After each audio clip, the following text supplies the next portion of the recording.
aidé à coudre, fuyaient tes doigts malicieux, les lunettes fuyaient tes yeux, les objets semblaient se dissoudre quand tu les appelais, je crois. Ils revenaient autour de toi quand tu les appelais, je crois. Ils revenaient autour de toi. Les petits dieux de la maison souriaient en te voyant faire avec amour et déraison si maladroitement ma mère.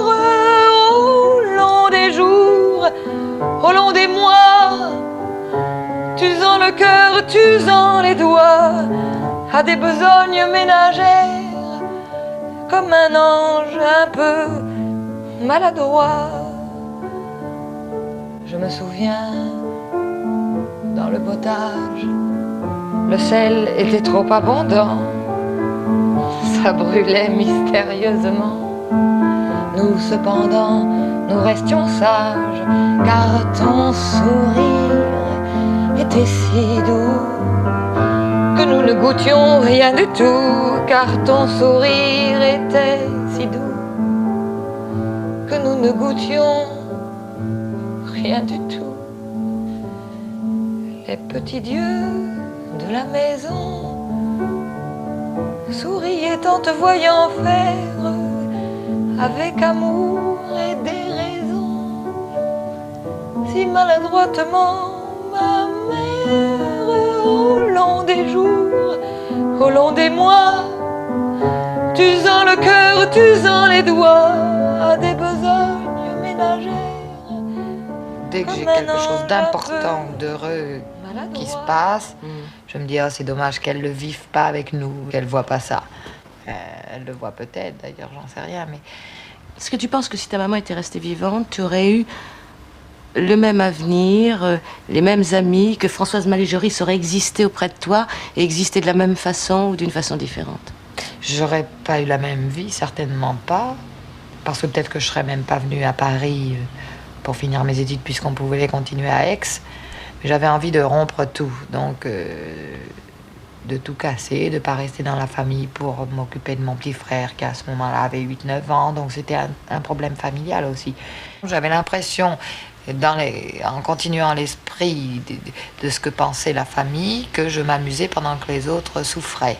Donc même si j'avais du chagrin, je me disais que j'ai pas le droit en fait, puisque j'ai choisi ce que je voulais faire. Et j'aurais sûrement pas connu Françoise Mallet-Joris, parce que quand je la connaissais déjà un peu à Nice, enfin, mais je veux dire chez des amis, mais quand je l'ai retrouvée ici à Paris, je suis venue dans sa maison parce que l'ambiance qu'il y avait dans sa maison était celle qu'il y avait dans ma maison quand maman était vivante. Les copains, ne sachant pas combien de personnes on est à table, on prépare pour 5, on est 10, etc. C'était ça, et puis ce va-et-vient constant, les portes claquent, tout, bon... ça, je l'ai retrouvé, donc j'ai fait un transfert familial sur sa famille, sur ses enfants, sur le fait que tout le monde leur chantait tout le temps. J'habitais dans une ambiance très gaie et très vivante, donc j'ai retrouvé ça. Donc si j'avais continué à vivre dans cette ambiance, j'aurais pas eu le besoin de rechercher ce noyau-là qui me manquait. Je me souviens de notre enfance, on disait, comme ils sont nombreux, sur notre appétit monstrueux, tu te lamentais, il me semble, mais à table vite attendrie, tu invitais tous nos amis, mais à table vite attendrie, tu invitais tous nos amis. Les petits dieux de la maison, un jour, on choisit de se taire. D'autres mains rangent le salon. Mais où est ton amour, ma mère? Devant ce silence et ce froid, ton ombre m'apparaît parfois, cherchant ses lignes rien à faire, comme un ange un peu maladroit.